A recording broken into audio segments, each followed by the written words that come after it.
ഏറെ വിവാദമായ മെഡിക്കൽ കോളേജിലെ ശസ്ത്രക്രിയാ ഉപകരണം കാണാതായെന്ന ആരോപണത്തിൽ അന്വേഷണം അവസാനിപ്പിക്കാനൊരുങ്ങി സർക്കാർ. ആരോപണങ്ങൾ തിരിച്ചടിയായതോടെയാണ് ഡോക്ടർ ഹാരിസിനെതിരായ അന്വേഷണം അവസാനിപ്പിച്ച് തലയൂരാൻ ആരോഗ്യവകുപ്പ് ശ്രമിക്കുന്നത്. നടപടിയുണ്ടാകില്ലെന്ന് KGM-CTA-ക്ക് ആരോഗ്യമന്ത്രി ഉറപ്പു നൽകിയതായി KGM-CTA president doctor Rosnara Begum പറഞ്ഞു. ആരോഗ്യമന്ത്രിയുമായി KGM-CTA ചർച്ച നടത്തുമെന്നും മെഡിക്കൽ കോളേജ് ആശുപത്രികളിലെ ഡോക്ടർമാരുടെ സൗകര്യങ്ങളിൽ പഠനം വേണമെന്ന് KGM-CTA ആവശ്യപ്പെടുമെന്നും അവർ വ്യക്തമാക്കി. ഫർദർ എൻക്വയറി ഇതിൽ ആവശ്യമില്ല.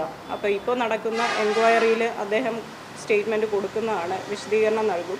ആ വിശദീകരണം കിട്ടിക്കഴിഞ്ഞാൽ അദ്ദേഹത്തിനെതിരെയുള്ള നടപടികളിൽ നിന്ന് സർക്കാർ പിന്മാറണം എന്ന് തന്നെയാണ് ഞങ്ങളുടെ ആവശ്യം. അപ്പോൾ അതല്ലാതെ അദ്ദേഹത്തെ വിക്ടിമൈസ് ചെയ്യാനായിട്ട് ഇനിയും നീക്കങ്ങളുണ്ടായാൽ സംഘടന ഏത് വിധേനയും അത് ചെറുക്കുമെന്നുള്ളതും ഞങ്ങൾ വളരെ അസന്ദിഗ്ധമായി തന്നെ പ്രഖ്യാപിക്കുകയാണ്. അതോടൊപ്പം ഒരു വർക്ക് സ്റ്റഡി നടത്തണം.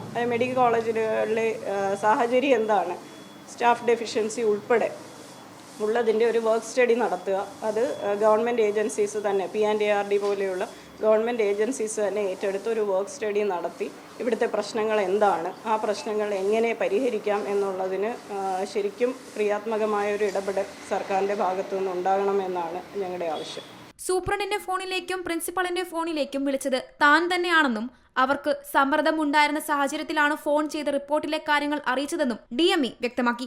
സൂപ്രണ്ടിനെയും പ്രിൻസിപ്പളിനെയും വിളിച്ചത് ഞാൻ തന്നെയാണ്. കാര്യം ഒരുപാട് ക്വസ്റ്റ്യൻസ് അവർ ഫേസ് ചെയ്യുന്നത് ഒരുപാട് അവർക്കും തന്നെ ഒരു സ്ട്രെസ് ആയിരുന്നു. അവര് ഒരു ക്ലിനീഷ്യൻസ് ആണ്, അവർ ഡോക്ടേഴ്സാണ്, അവർ മീഡിയനൊക്കെ ആദ്യമായിട്ടാണ് അവർ ഫേസ് ചെയ്യുന്നത്. അപ്പൊ അതിന്റെ ബുദ്ധിമുട്ടുകളുള്ളതുകൊണ്ട് ഞാൻ അവരെ വിളിച്ച് പറഞ്ഞു, നിങ്ങൾ എൻക്വയറി റിപ്പോർട്ടിലുള്ള കാര്യങ്ങൾ മാത്രം പറഞ്ഞാൽ മതി, വേറെ ഒന്നും നിങ്ങൾ പറയണ്ട എന്ന് മാത്രം ഞാൻ പറയാൻ വേണ്ടി അവരെ എല്ലാവരും വിളിച്ചു. ഞാൻ തന്നെയാണ് വിളിച്ചത്. അതേസമയം അവധി കഴിഞ്ഞ് ഡോക്ടർ ഹാരിസ് ഇന്ന് ജോലിയിൽ പ്രവേശിച്ചു. ഉപകരണം കാണാതായ സംഭവത്തിൽ അടക്കം അന്വേഷണം നടക്കട്ടെയെന്നും താൻ തുറന്ന പുസ്തകമാണെന്നും ഡോക്ടർ ഹാരിസ് പറഞ്ഞു. താൻ ഇല്ലാതായാലും തനിക്ക് പ്രശ്നമില്ല, ഏതു രീതിയിലുള്ള അന്വേഷണത്തെയും ഭയക്കുന്നില്ല, തന്റെ റൂമിൽ ഒരു രഹസ്യവുമില്ല, സർക്കാർ തനിക്ക് പിന്തുണ നൽകുന്നുണ്ടെന്നും വിവാദങ്ങൾക്കൊന്നുമില്ലെന്നും ഡോക്ടർ ഹാരിസ് വ്യക്തമാക്കി. അവർക്ക് എന്നെ വിശ്വാസം ഉണ്ടെങ്കിൽ എന്നെ സംരക്ഷിക്കട്ടെ, എന്നെ വിശ്വാസം ഇല്ല, എൻ്റെ പറ്റിൽ ആരോപണം ഉണ്ടെങ്കിൽ എന്നെ അന്വേഷിക്കട്ടെ. ഞാനൊരു തുറന്ന പുസ്തകമാണ്, എനിക്ക് അതിനകത്ത് ഭയമില്ല. DME റിപ്പോർട്ട് അംഗീകരിച്ച് ഹാരിസിനെതിരെയുള്ള നടപടികൾ അവസാനിപ്പിക്കാനാണ് സർക്കാർ ആലോചന. ഡോക്ടർ ഹാരിസ് പറഞ്ഞ കാര്യങ്ങൾ സത്യമാണെന്ന് തെളിഞ്ഞ സാഹചര്യത്തിൽ KGM-CTA-യുടെ പിന്തുണ ഡോക്ടർ ഹാരിസിനുണ്ട്.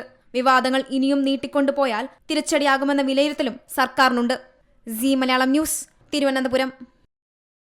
ഏറ്റവും പുതിയ വാർത്തകളും വിശേഷങ്ങളും വിരൽത്തുമ്പിലറിയാൻ സീ മലയാളം ന്യൂസ് എല്ലാ ഡിജിറ്റൽ പ്ലാറ്റ്ഫോമുകളിലും ലഭ്യം.